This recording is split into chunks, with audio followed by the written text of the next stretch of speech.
nos 100,7. Jovem Pan.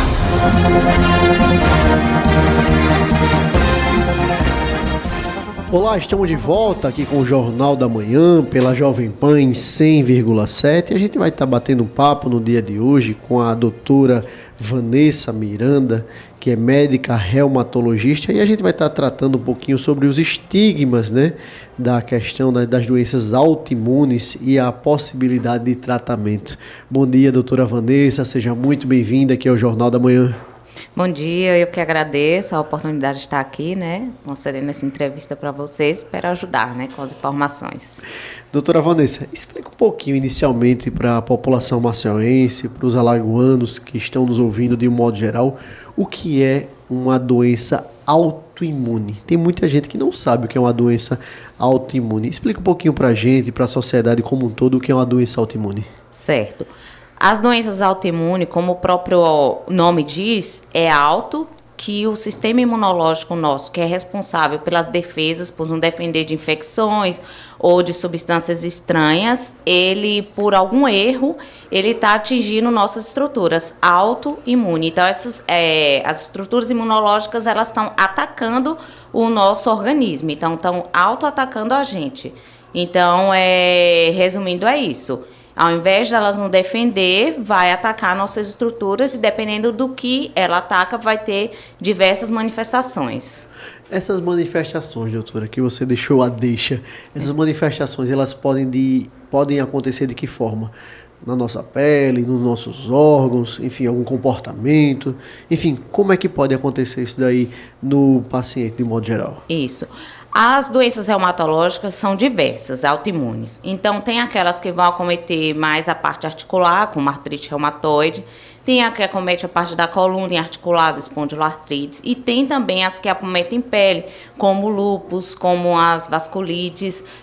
No lúpus, ou então em alguns tipos de vasculites, a gente pode ter manifestações em órgãos internos, pode ter manifestação pulmão, coração, sistema nervoso central, até as células hematológicas. Então, existe uma gama de órgãos e estruturas do nosso corpo que podem ser acometidos pelas doenças autoimunes. Doutora, existem muitas dúvidas. A fibromialgia, ela é uma doença autoimune?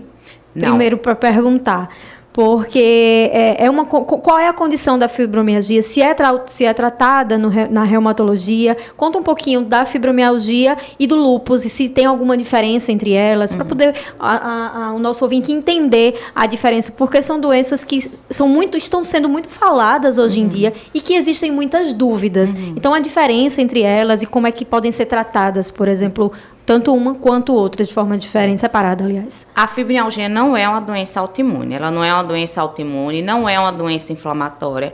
Ela é uma doença que o paciente tem dor crônica por alteração dos neurotransmissores, dos mensageiros da dor. Então, ele tem uma sensibilidade maior à dor, tem alteração de fadiga, alteração de ansiedade, tem alguns distúrbios autonômicos associados, como alteração para fazer xixi ou da parte intestinal, mas ela não é autoimune nem inflamatória.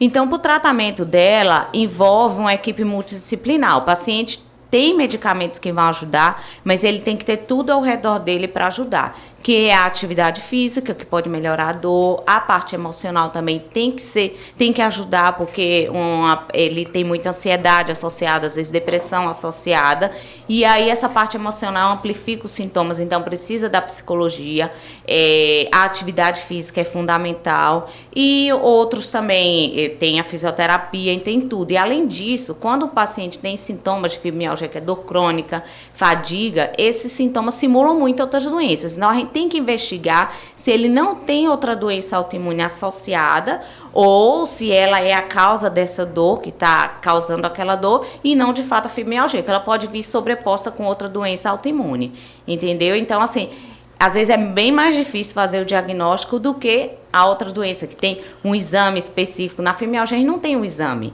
A gente vai descartando algumas coisas, demora tanto, e você não vai dar numa primeira consulta, às vezes numa segunda, às vezes numa terceira, e sempre tem que ficar observando aquele paciente, monitorando, se não aparece uma coisa diferente que vai me dar uma dica para outra doença que ele tem associada. Então, essa é a dificuldade da fibromialgia. Já o lúpus é uma doença autoimune sistêmica que ele acomete vários órgãos, então ele pode ter manifestações objetivas e uma alteração no exame laboratorial, ele precisa ter essa alteração no exame laboratorial ou numa biópsia, entendeu? Que vai me ajudar no diagnóstico. Então, você tem uma doença mais objetiva e o tratamento envolve imunossupressores, entendeu? Lógico que você sempre é bom, você tem equipe multidisciplinar, porque a doença, como vocês falaram, tem os estigmas, tudo, mas assim, no lúpus tem essa autoimunidade sistêmica, que pode acometer vários órgãos, como o cérebro, tem a parte articular, tem a pele, tem o coração, tem o rim, que a gente tem que ficar com muito cuidado, mas a gente tem os imunossupressores que atuam especificamente nele, entendeu? Doutora, em especial nesta semana tivemos o Dia Mundial de Conscientização sobre a doença celíaca, que também é uma doença autoimune. Eu gostaria de perguntar para a senhora como é o procedimento, como funciona a questão do tratamento para pessoas celíacas e como é essa doença, como ela funciona. A doença celíaca, na verdade, ela é uma doença do trato gastrointestinal. Então, assim, ela não entra nas doenças reumatológicas. Ela tem a autoimunidade dela, que tem alguns anticorpos também que ajudam a fazer o diagnóstico, que tem a biópsia intestinal. Mas, geralmente, o tratamento é por tirar o glúten, entendeu? E aí, ela envolve a parte gastrointestinal, mas ela não tem manifestação reumatológica e não envolve o uso de imunossupressor até o momento para tratar. Então, assim, é mais uma doença gastrointestinal, às vezes ela tem outras manifestações sistêmicas e tem também os anticorpos que ajudam no diagnóstico. E, doutora, nós não temos cura para as doenças autoimunes. Então, autoimunes, né? Como que funciona o tratamento dessas doenças no geral? A senhora falou sobre um termozinho, né, de utilização de um medicamento, como que funciona? Dos imunossupressores. No geral, as doenças autoimunes, principalmente, estou falando assim da parte reumatológica, envolve outras doenças também. Tem algumas neurológicas, tem algumas doenças inflamatórias intestinais. A gente tem os imunossupressores, a gente está muito avançado nesse sentido. Então, o que são essas medicações? Como a gente tem um sistema imunológico nas doenças autoimunes muito ativadas, que inflamam o nosso organismo, então a gente vai atuar com medicamentos que vão baixar esse sistema imunológico, então vão atenuar a ação dele, então vão controlar essa ação, que são esses imunossupressores, e a gente tem uma gama deles, e aí para controlar a doença, entendeu? E cada tipo de doença, ela vai ter seu imunossupressor adequado, e a gente está evoluindo bastante nesse sentido. Duas questões, então. As doenças autoimunes, elas não são, então, somente tratadas por um reumatologista. Então, pode existir uma doença autoimune que ela seja tratada por outra área, outra especialidade médica. Isso. Ô, doutora, e existe alguma relação com fatores genéticos, por exemplo? Existe uma predisposição genética que ela possa desempenhar um papel aí no surgimento dessas doenças? A pessoa já nasce ou ela desenvolve? Como é esse processo? Na realidade, existe sim uma predisposição genética. O que eu costumo explicar até às vezes para os alunos é assim, que a doença ela é um equilíbrio entre a predisposição genética, a gente tem alguns fatores ambientais que vão funcionar como gatilho para desencadear a doença e dar essa alteração imunológica que cada um vai ter a sua, porque o nosso sistema imunológico é bem complexo. Então, assim, geralmente cada doença tem sua predisposição genética, sim. E aí o paciente, se ele tiver alguém na família que tenha, ele fica mais atento que ele pode ter. Não necessariamente se ele tiver aquele gene ele vai ter, porque existe todo um complexo envolvido, né? A predisposição genética não por si só vai determinar. Tem esses fatores ambientais, tem tudo que está envolvido junto. Doutora, por se tratar de uma doença reumatológica, né, que é tendão, músculo, você falou da atividade física, fazendo uma correlação. Essas pessoas que têm doença autoimune ligado, claro, à questão reumatológica, elas podem fazer uma atividade física normativa, uma academia, um exercício aeróbico, uma corrida, um pedal, uma natação. Essas pessoas também podem desenvolver esse tipo de atividade física, sendo uma doença reumatológica / autoimune? Pode sim, está cada vez mais sendo orientado, mesmo sendo uma doença inflamatória, autoimune, não só, por exemplo, a fibromialgia, o paciente deve fazer atividade física. Essa atividade física diminui a atividade da doença, diminui a perda muscular. Porque se o paciente ficar no desuso, ele vai ter uma perda muscular que vai piorar sintomas dele, sintomas articulares. A atividade física, além disso, melhora o risco cardiovascular, que muita doença autoimune, ela aumenta o risco cardiovascular. Então, é fundamental, está cada vez mais recomendado, não é para o paciente ficar parado, que ele tem a doença reumatológica autoimune. E um fato importante é adequar a atividade àquilo que ele é capaz. Se ele tiver com quadro articular, com a inflamação, você vai ter cuidado, dependendo se for uma artrose, você vai fazer uma hidroginástica. Então, a recomendação vai depender do estado físico daquele paciente, o que ele está podendo fazer também. E, doutora, como é a acessibilidade do Sistema Único de Saúde para o diagnóstico e tratamento para pacientes com doenças autoimunes? Na verdade, esse acesso não é fácil, entendeu? Os pacientes têm que ser encaminhados para um reumatologista, tem no SUS reumatologista. A gente tem uma equipe de reumato lá no hospital universitário, mas a gente que é voltada para casos de alta complexidade. Por exemplo, assim, ambulatório de lúpus, de artrite reumatoide, vasculite, e até o paciente chegar lá, tem um encaminhamento que vai pelo CORA, que ele pode ser acompanhado pelo ambulatório geral, e dependendo do caso, ele vai continuar. Ou então, o paciente vai para outro reumato, que aí tenta o contato com a gente para ver se consegue entrar nesses ambulatórios. Mas realmente lá é de alta complexidade, é um serviço é único do Estado, que tem pelo SUS, que é assim direcionado e de alta complexidade, mas é pequeno para o nosso Estado, a gente precisaria de mais. Entendeu? Queria falar um pouquinho mais sobre o lúpus. Houve um aumento dos casos de lúpus no ano passado, em 2023, cresceu aí em quase 30%. Sabe por quê? Já tem algum resultado disso? Assim, foi porque mais pessoas procuraram, porque as pesquisas avançaram? E eu queria que a senhora detalhasse um pouco mais sobre o lúpus. Eu venho acompanhando até algumas artistas, né, elas vêm sendo diagnosticadas, falando abertamente sobre isso, e trazer um pouco mais de detalhes sobre o lúpus e já a partir daí também sobre esses estigmas, né? Sobre, às vezes, as pessoas têm um pouco mais de vergonha e tal, então trazer um pouco esse olhar do estigma sobre as doenças. Na verdade, eu acho que o lúpus está sendo mais diagnosticado.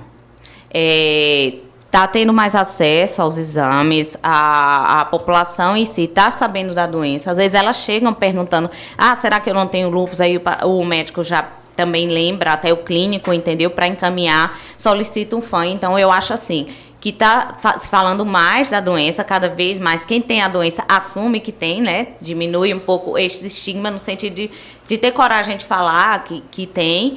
E aí as pessoas mesmo procuram, os médicos também, clínicos, os generalistas, eles estão mais cientes da doença e mais cientes que tem que investigar. Então, eu acho que está fazendo mais diagnóstico. Está procurando mais com lesão de pele. E eu acho isso muito bom, porque isso é um avanço tanto para procurar o tratamento, entendeu? Para tentar reduzir o estigma, porque quanto mais pessoas assumem que elas têm, diminui esse estigma, essa vergonha de falar que tem a doença, e a pessoa sabe que ela vai precisar fazer um tratamento contínuo e regular, entendeu? E aí como é que ele se manifesta, doutora?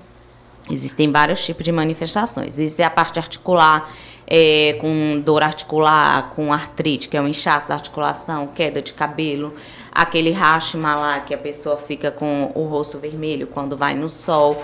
Existem as manifestações cutâneas, tem algumas manifestações cutâneas como lúpus cutâneo discoide, que são bem... que não é estética, né? Bem feia, assim, o paciente vai procura. Dependendo aí, tem outras manifestações específicas. No rim, que ele vai ter algumas alterações, entendeu? Como espuma na urina, dor no peito, com líquido no pulmão, líquido no coração. Então, tem muitas manifestações. Doutora, falando sobre o lúpus, né, que também aparece, por exemplo, na pele da pessoa que tem a doença, temos a questão do vitiligo. O vitiligo também é uma doença autoimune e ela também aparenta na pele, mas é apenas isso? Como que funciona o vitiligo, a doença do vitiligo? Na verdade, a doença do vitiligo também não é reumatológica, assim, é uma doença cutânea. A lesão, às vezes, pode confundir. A do lúpus, ela tem umas características, mas é um diagnóstico diferencial. E, geralmente, o vitiligo não cursa assim como outras manifestações autoimunes sistêmicas. Existe até uma doença, uma vasculite, pode estar associada, mas assim é raro, muito raro. Então o vitiligo é mais cutâneo ali na pele, sem manifestação articular, é mais uma doença benigna nesse sentido, entendeu? E já o lúpus, ele tem mais a manifestação sistêmica e articular, mas é um diagnóstico diferencial, assim, da lesão cutânea, apesar de ter umas diferenças importantes, assim, quando a gente vê. Doutora Vanessa, traçando um paralelo, por exemplo, já é difícil a pessoa saber que tem uma doença reumática, ou seja, precisa de toda uma investigação, tal.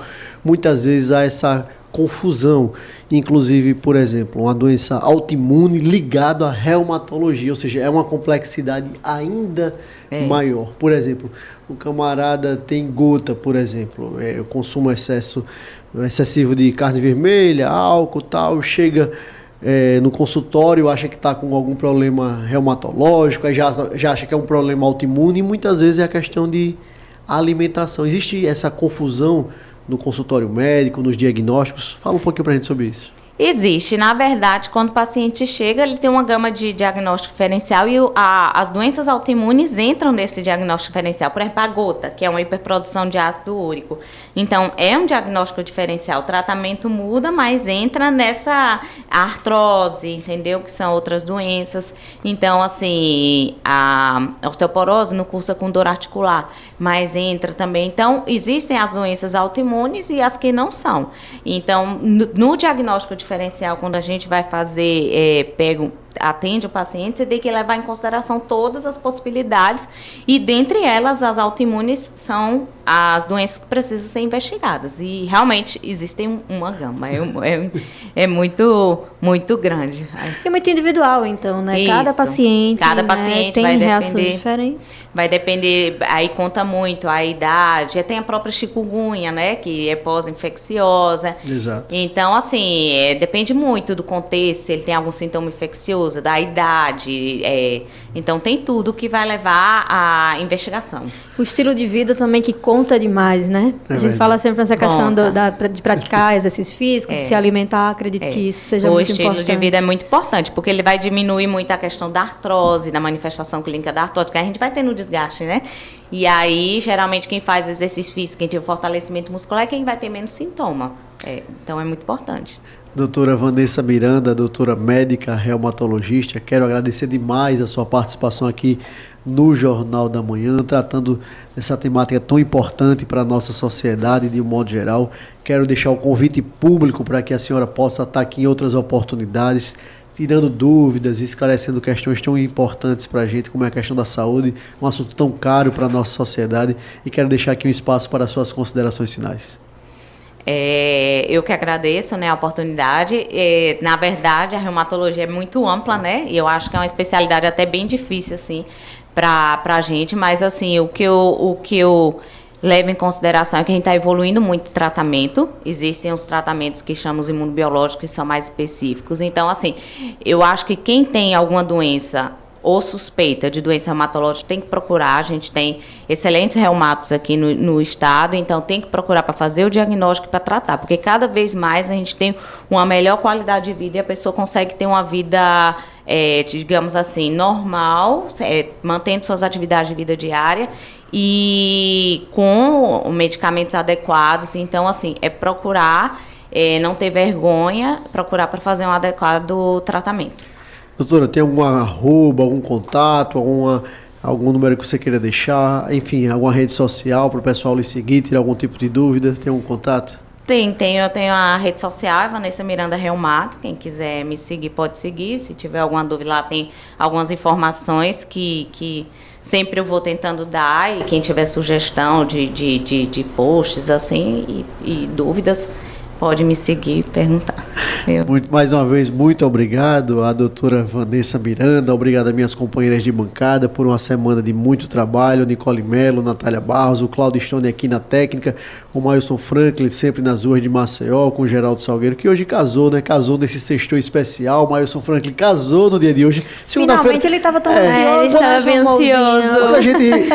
Quando ele retomar as atividades normativas, a gente bate um papo com ele, sabendo como foi o casório. Até segunda-feira, se Deus quiser. Tchau, tchau, ouvinte. Até segunda.